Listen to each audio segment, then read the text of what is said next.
이것이 노아의 족본이라. 노아는 의인이요 당대의 완전한 자라. 그는 하나님과 동행하였으며. 그때 온 땅이 하나님 앞에 부패하여 포악함이 땅에 가득한지라. 하나님이 보신즉 땅이 부패하였으니 이는 땅에서 모든 혈육 있는 자의 행위가 부패함이었더라. 아멘. 할렐루야. 네, 오늘 반드시 살아있는 주님의 말씀의 은혜를 사모함으로 이렇게 하루의 시작을 말씀과 기도로는 것을 주께서 기쁘게 받으시사 반드시, 자, 우리 한번 선포하실까요? 우리의 삶에 역사하십니다. 네, 우리의 삶에 역사하신 하나님을 믿는 믿음으로 나오신 우리 모든 성도님들을 주님 환영하고 축복합니다. 이 시간 우리는 지금 창세기를 통해서 은혜 받는 귀한 시간을 가지고 있습니다. 특별히 이러한 창세기는 1장부터 11장까지는 천지창조와 인간의 타락의 이야기를 담고 있다고 우리는 알고 있어요. 그리고 12장부터는 선민 이스라엘 조상들의 역사를 지금 담고 있다라는 것이죠. 그 가운데 1장에서 11장 사이에는 4가지 중요한 사건이 기록되어 있다고 말씀을 드렸습니다. 바로 우주 창조, 그 다음에 인류의 타락, 노아의 대홍수, 그리고 바벨탑 사건이 바로 그것이라는 것이죠. 이 중에 우리가 지금 계속 살펴보고 있는 노아의 대홍수는 창세기 6장에서 9장까지 기록되어 있다는 거예요. 이 노아의 대홍수 심판은 전 인류뿐만 아니라 코로 숨쉬는 모든 지상의 생명체들까지 인간의 죄악에 대한 심판으로 멸망시킨 사건인 것입니다. 이러한 멸망당한 생명체들 중에서 누구만 제외된 것입니까? 바로 노아의 가족만이 온 인류 심판에서 제외되었다는 거예요. 그 가운데 오늘 보면 창세기 6장 9절부터 12절까지는 타락한 세상 속의 의인 노아, 즉 오늘날 세상 가운데 의인 삼길 원하시는 바로 여러분에 대한 내용이 담겨 있다라는 것이죠. 먼저 창세기 6장 9절 말씀 한번 보도록 하시겠습니다. 이것은 노아의 족본이라. 노아는 의인이요 당대의 완전한 자라. 그는 하나님과 동행하였으며. 아멘. 진실로 아담과 하와의 범죄 이후에 세상에는 죄가 차고 넘치게 되었습니다. 이에 하나님께서는 심판하실 결심을 아니하실 수가 없었다라는 것이죠. 이렇게 칠흑 같은 어두운 죄악 세상 속에서 오직 의인 노아만이 하나님과 동행하였습니다. 하나님의 뜻대로 살고자 했다라는 거예요. 그래서 하나님께서는 이러한 노아를 통해 당신의 인류 구속 계획을 중단 없이 이끌어가고자 강한 의지를 나타내 보이셨다는 것이죠. 여기서 노아를 지칭하고 있는 것은 총 3가지입니다. 지금 스크린을 보시면 붉은색으로 표현된 말씀이 있는데, 의인이 그것이고요, 완전한 자가 그것이며 하나님과 동행한 자가 바로 그것이라는 거죠. 자, 먼저 의인입니다. 여기서 의인을 지칭하는 히브리어는 차티크라고 합니다. 차티크. 이러한 차티크는 의롭다, 옳다라는 뜻을 갖고 있어요. 그런데 여기서 우리가 오해하지 말아야 되는 게, 이 의는 우리가 흔히 생각할 수 있는 절대적인 의가 아니라는 것이죠. 어떤 사람의, 절대 고백하실까요? 상대적인 행동. 네, 그렇습니다. 이 여기서 말하는 의인이라는 것은 다른 누구, 사람과 비교했을 때 그 상대적인 행동이 의에 가깝다라는 바로 그런 뜻이라는 것입니다. 즉 노아가 매사에 다른 사람과 비교해 봤을 때 사심이 없었고 행하는 자세가 옳았다라는 것이죠. 그러니 노아가 의인이었다라는 말이 결코 하나님 앞에서 무지한 자다, 그러니까 하나님 보시기에 에덴 동산 태초의 그 인간과 동일하다, 그런 의미는 아니라는 것이죠. 의인은 없나니 하나도 없습니다. 믿으십니까? 의의 개념조차 찾아볼 수 없었던 죄악이 관영한 세상에서 불완전할 수밖에 없는 노아가 의인으로 불릴 수 있는 이유는 다른 것이 아니라는 거예요. 오늘날 이 세상 가운데 살아가는 그리스도인들이 의인으로 불릴 수 있는 것은 다른 것이 아니라는 거죠. 절대적인 의를 지니신 하나님께서 노아의 삶을, 자, 한번 저따 고백하실까요? 나의 삶을 하나님이 판단하십니다. 예, 맞아요. 나의 삶을 하나님이 판단해 주시는데, 그 하나님이 우리를 바라보실 때 그냥 바라보시는 것이 아니라는 거예요. 예수 그리스도의 보혈의 공로에 덧입은 자로 바라봐 주신다는 것이죠. 그래서 우리를 의인이라 칭해 주시는 것입니다. 당시의 노아의 삶을 하나님께서 보시기에 다른 삶에 비교해서 의인이라 여길만 하다라고 여겨주신 것처럼 우리 역시도 의인이라 칭함을 받은 것이지, 아직 완벽한 절대적인 인간적인 의를 충족시킨 것은 아니라는 거예요. 무엇입니까? 하나님의 은혜 덕분이라는 것이죠. 창세기 6장 8절 말씀 한번 보도록 하실게요. 이 전 말씀을 보시면 그러나 노아는 여호와께 은혜를 입었더라 라고 지금 나와 있습니다. 예, 맞습니다. 당시의 노아는요, 사람들이 어찌 살든지 간에 하나님의 법도를 따라 순종하려는 열정이 있었습니다. 그리고 하나님께서는 그 믿음을 보시고 의롭다, 너가 사람을 보고서 움직이는 것이 아니라 하나님을 보고서 움직이는구나 라면서 의롭다고 인정하셨다라는 것이죠. 이것은 우리 역시 마찬가지인 것입니다. 인간의 죄된 모습에서 의를 찾으려고 하면 안 된다는 거예요. 여기서 우리가 노아와 우리의 차이점이 있다는 거죠. 노아는 비교 대상이 없었습니다. 그냥 절대적으로 하나님만 바라보고 따랐다고 한다면 우리 역시도 하나님만을 보고 따라가되 사람의 상대적인 의를 추구하는 것이 아니라 예수 그리스도를 믿는 그 의를 추구해야 된다는 거예요. 의를 유일하게 드러내실 수 있는 하나님 안에서 나의 삶을 점검해보고 예수님께서 나에게 말씀하신 그 말씀 가운데서 내 마음을 투영해 봐야 되는 것이지 다른 누구보다 더 나은 모습을 드러내서는 안 된다는 것입니다. 진실로 우리는 부름받은 그 뜻에 합당하게 죄로 어두운 세상에서 더욱더 의의 빛을 발할 줄 알아야 되는 것입니다. 종말의 징조가 곳곳에서 나타나고 있다는 거예요. 이 세상을 바라보면 바라볼수록 점점 더 사람이 악해지는 것을 보게 됩니다. 사람이 어떻게 해서 이렇게까지 갈 수 있지? 라는 생각이 들 정도로 종말의 때가 다가왔다는 것을 체감할 수밖에 없는 바로 이때 의인은 결코 멸망하지 않습니다. 그 사실을 잊지 말아야 된다는 거예요. 그렇기 때문에 우리는 오직 의와 진실만을 추구함으로 말미암아 이 죄악된 세상 속에 함몰되지 말고 끝까지 하나님께서 인정할 수 있는 그 의의 빛을 발할 수 있는 여러분과 제가 되길 간절히 소망합니다. 두 번째로 완전한 자예요. 이 용어 역시 의인과 마찬가지입니다. 절대적인, 도덕적으로 절대적인 완전함을 뜻하는 것이 아니라는 거예요. 흠과 티가 전혀 없다라는 의미가 아니라는 것이죠. 생애 전체를 온전히 하나님께 드리고자 하는 노아의 삶의 전반적인 자세를 보여준 것입니다. 그렇습니다. 노아의 삶이 하나님께 드려지기에 합당한 모습이기 때문에 이렇게 완전한 자라는 평가를 받을 수가 있는 것입니다. 우리의 평가는 하나님이 하시는 거예요.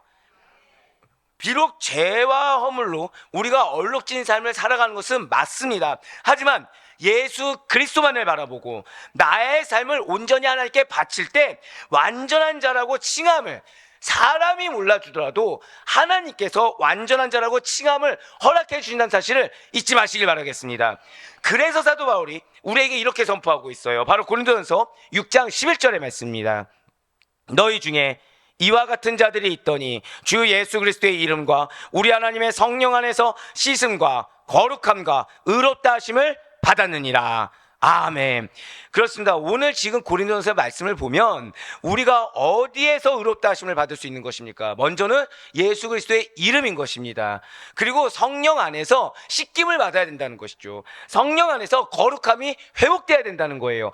그렇게 됐을 때 의롭다 하심을 받을 수 있다라는 이 말씀을 절대 잊지 않을 수 있는, 매일같이 성령 안에서 씻김과 거룩함이 회복될 수 있는 여러분과 제가 되길 간절히 소망합니다. 그렇다면 마지막 세 번째로 하나님과 동행하였다라는 것은 노아의 어떠한 모습을 지칭하는 표현인 것입니까? 오늘 본문 말씀은 과거에 에녹이 하나님과 동행한 것 같이 노아 역시도 하나님과 동행하였다라는 것을 밝히고 있어요. 자, 이렇게 동행하다라는 것에는요, 걷다라는 뜻이 내포되어 있습니다.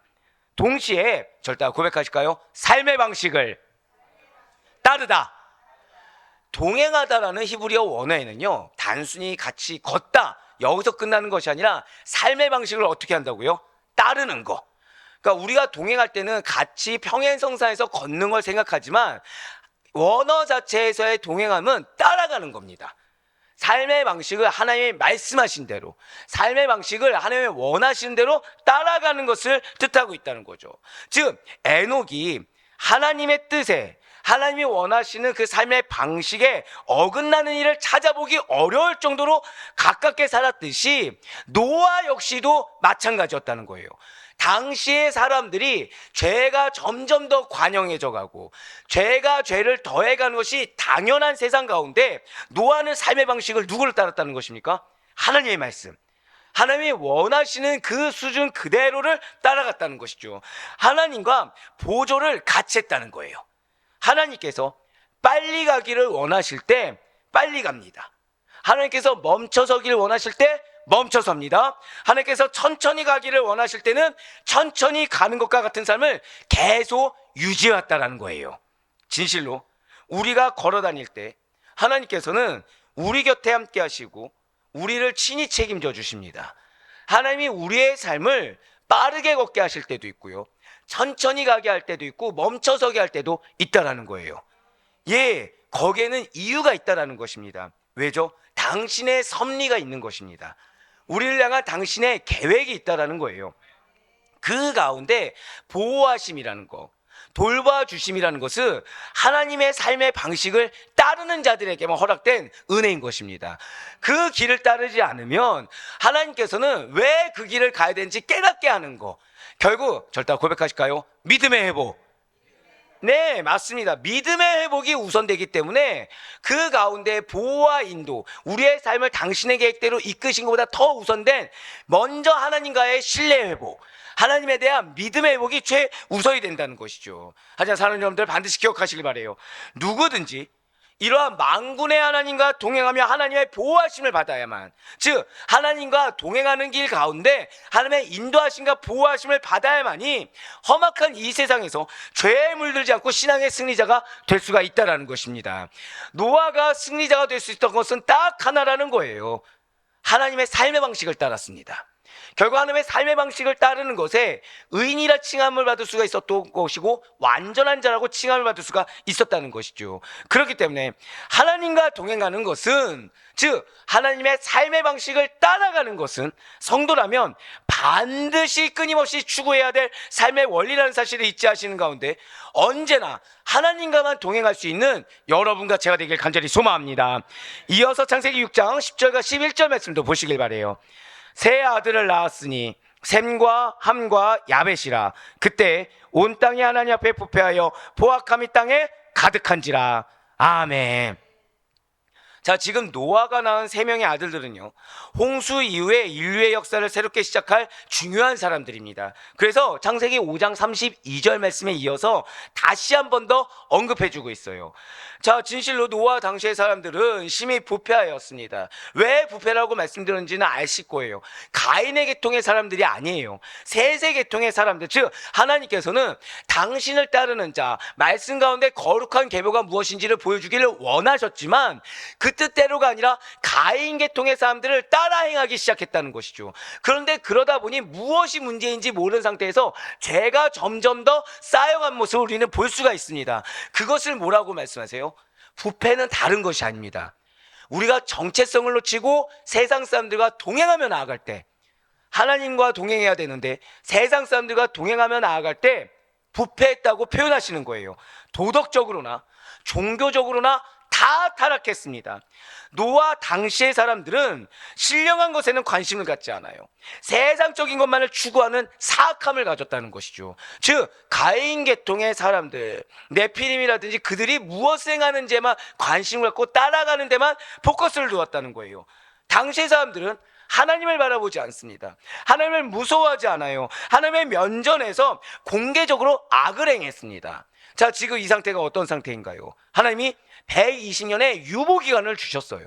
말씀이 없어 문제가 아닙니다. 표본이 되는 자가 없어서 문제가 아니라는 거죠. 그럼에도 불구하고 공개적으로 악을 행했다는 거예요. 하나님이 언제 역사하실지에 대한 궁금증도 없었고 하나님이 언제 행하실 것에 대한 두려움도 없었다는 것이죠. 가치관이 전도되었다는 것입니다. 악을 행하는 것을 조금도 부끄럽게 여기지 않아요. 오히려 자랑스럽게 생각하며 자기 과시의 수단으로 삼았다는 것이죠. 오늘날에 여러 가지 허다한 뉴스를 접해보면 예전하고 달라진 것을 경험합니다.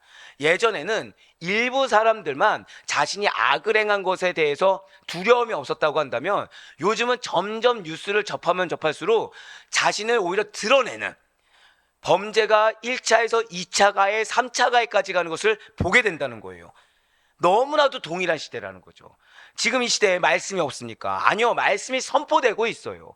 그렇지만 하나님을 믿지 않으려고 합니다. 하나님을 인정하지 않으려고 해요. 가치를 점점 인간 본연의 것, 그것도 이 인간의 본연의 것에 끊임없는 탐심과 죄악 가운데로 가치관을 전도시키고 있습니다. 우리 성도들은 이러한 노아의 때와 별반 다를 바 없는 악을 조장하는 문화가 오히려 선망의 대상이 되는 안타까운 현실 속에 노출되어 살아가고 있다는 거예요. 우리는 인간에게 그리고 자연계에게 범죄를 저지를 수 있는 환경 속에서 살아가고 있다는 거죠. 깨어있지 않으면 나도 모르는 사이에 범죄가 이상하지 않을 수밖에 없는 그러한 안타까운 현실 가운데 살아가는 자들이 여러분과 저라는 것입니다. 그러나 이러한 범죄도 결국 따지고 보면 하나님께서 창조하신 바로 하나님의 형상을 닮은 인간의 존엄성과 질서, 조화를 파괴하는 것이기 때문에 나는 하나님께 대해 범죄하지 않았노라라고 할 수 있지만 실상은 하나님에 대하여 범죄한 것이라고 볼 수가 있다는 것이죠. 하나님 앞에 바로 서지 못한 노아 시대의 사람들은 이웃들에 대해서도 살인, 강도, 폭력, 절도 등을 저지름으로 말미암아 양육강식의 잔혹한 사회를 만들어버렸습니다. 그 결과 땅은 조금의 선함조차도 발견할 수 없는 상태가 이르렀고, 그래서 하나님의 심판이 불가피한 지경까지 이르게 되었다는 거예요. 그런 하나님께서 바라보신 땅과 인간의 상태가 이러합니다. 오늘 본문 창세기 6장 12절 말씀 마지막으로 보도록 하시겠습니다.